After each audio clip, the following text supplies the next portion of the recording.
ಎಲ್ರಿಗೂ ನಮಸ್ಕಾರ. ಸ್ವರ್ಣ ಎಜುಕೇಷನಲ್ ಚಾರಿಟಬಲ್ ಟ್ರಸ್ಟ್ ಗುಲ್ಬರ್ಗ ಇವರ ಒಂದು ಸಹಕಾರದೊಂದಿಗೆ ವಿಶ್ವ ಮಾತೃಭಾಷಾ ದಿನಾಂಕ 21/2/2026 ಆಚರಣೆ ನಡೆಸಲಾಗ್ತದೆ. ಅದೇ ರೀತಿ ನಮ್ಮ ಶ್ರೀ ರಾಮಕೃಷ್ಣ ಪರಮಹಂಸರ ಜನ್ಮ ದಿನಾಚರಣೆ ಕೂಡ ಇದೇ ತಿಂಗಳು 19/2/2026 ಇತ್ತು. ಆ ಒಂದು ಕಾರಣದಿಂದ ನಮ್ಮ ಸ್ವರ್ಣ ಎಜುಕೇಷನಲ್ ಚಾರಿಟಬಲ್ ಟ್ರಸ್ಟ್ ಗುಲ್ಬರ್ಗರವರು ಸುಮಾರು 10 ವರ್ಷಗಳಿಂದ ಆ ಒಂದು ಚಾರಿಟಬಲ್ ಟ್ರಸ್ಟ್ನ ಯಶಸ್ವಿಯಾಗಿ ನಡೆಸ್ಕೊಂಡು ಬರ್ತಾ ಇದ್ದಾರೆ. ಈ ಒಂದು ಸುಸಂದರ್ಭದಲ್ಲಿ ಈ ದಿನ ಗುರುವಂದನಾ ಗಾಯನ ಕಾರ್ಯಕ್ರಮವನ್ನು ಏರ್ಪಾಡು ಮಾಡಿದ್ದಾರೆ ನಮ್ಮ ಸ್ವರ್ಣ ಎಜುಕೇಷನ್ ಟ್ರಸ್ಟ್ ಅವರು. ಆ ಸ್ವರ್ಣ ಎಜುಕೇಷನ್ ಟ್ರಸ್ಟ್ನ ನಮ್ಮ ಅಧ್ಯಕ್ಷರು ಹಾಗೂ ಗಾಯಕರು ಪ್ರತಿನಿಧಿಗಳು ಆದ ಹೈಕೋರ್ಟ್ನಲ್ಲಿ ನ್ಯಾಯಾಧೀಶರು ವಕೀಲರು ಆದ ಶ್ರೀಮತಿ ಸುಹಾಸಿನಿ ಮೇಡಮ್ ಅವರು ಕಾರ್ಯಕ್ರಮ ನಡೆಸ್ಕೊಡ್ತಾ ಇದ್ದಾರೆ. ಅವರಿಗೆ ಎಲ್ಲರ ಪರವಾಗಿ ಸ್ವಾಗತ, ಜೋರಾದ ಚಪ್ಪಾಳೆಯೊಂದಿಗೆ.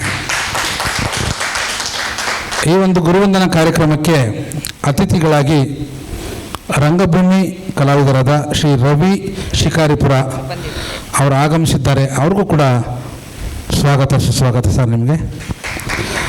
ಮತ್ತು ವಕೀಲರು ಹಾಗೂ ಗಾಯಕರಾದ ಶ್ರೀಯುತ BS ಪ್ರಸಾದ್ ಅವರು ಕೂಡ ಈ ಒಂದು ಕಾರ್ಯಕ್ರಮಕ್ಕೆ ಇನ್ನೇನು ಕೆಲವೇ ನಿಮಿಷಗಳಲ್ಲಿ ಆಗಮಿಸಲಿದ್ದಾರೆ.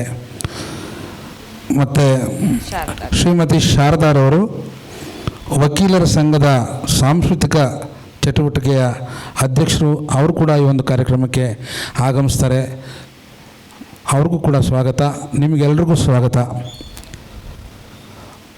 ವಿಶ್ವ ಮಾತೃಭಾಷಾ ದಿನ ಆದ್ದರಿಂದ ನಮ್ಮ ಕರ್ನಾಟಕದ ನಮ್ಮ ಕನ್ನಡ ಜನದ ಹೆಮ್ಮೆಯ ಭಾಷೆ, ನಮ್ಮ ಮನೆಯ ಭಾಷೆ ಕನ್ನಡ. ಆ ಕನ್ನಡದ ಗೀತೆಗಳನ್ನ ಹೆಚ್ಚಾಗಿ ಹಾಡಬೇಕು ಅಂಥೇಳಿ ನಮ್ಮ ಸುಹಾಸಿನಿ ಮೇಡಮ್ ಅವರು ಕೇಳ್ಕೊಂಡಿದ್ದಾರೆ. ಆದ್ದರಿಂದ ಎಲ್ಲರೂ ಕನ್ನಡ ಗೀತೆಗಳನ್ನ ಹಾಡೋಣ,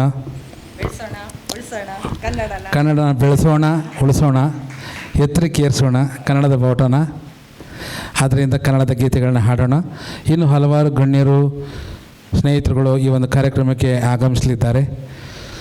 ಮತ್ತು ತಾವು ಕೂಡ ಶಾಂತ ರೀತಿಯಿಂದ ಸಂತೋಷವಾಗಿ ಕಾರ್ಯಕ್ರಮವನ್ನು ನಡೆಸ್ಕೊಡ್ಬೇಕು ಅಂತ ಕೇಳ್ಕೊಳ್ತಾ ಇದ್ದೀವಿ.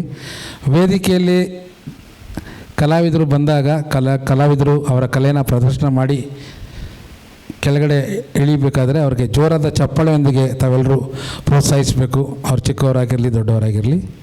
ಈಗ ನಮ್ಮ ಮೇಡಮ್ ಒಂದು ಗೀತೆ ಹಾಡ್ತೀರಾ? ಯಾವ್ದಾರು ಹಾಡಿ. ಆನಂದ ಹಾಡೋಣ. ಕನ್ನಡದ ಗೀತೆ ಯಾವ್ದಾರು ಹಾಡಿ. ಕನ್ನಡನೇ ಅಲ್ವಾ ಅದು? ಭಾಷೆದ ಒಂದು ಹಾಡಿ. ಭಾಷೆದ ಗಣೇಶದ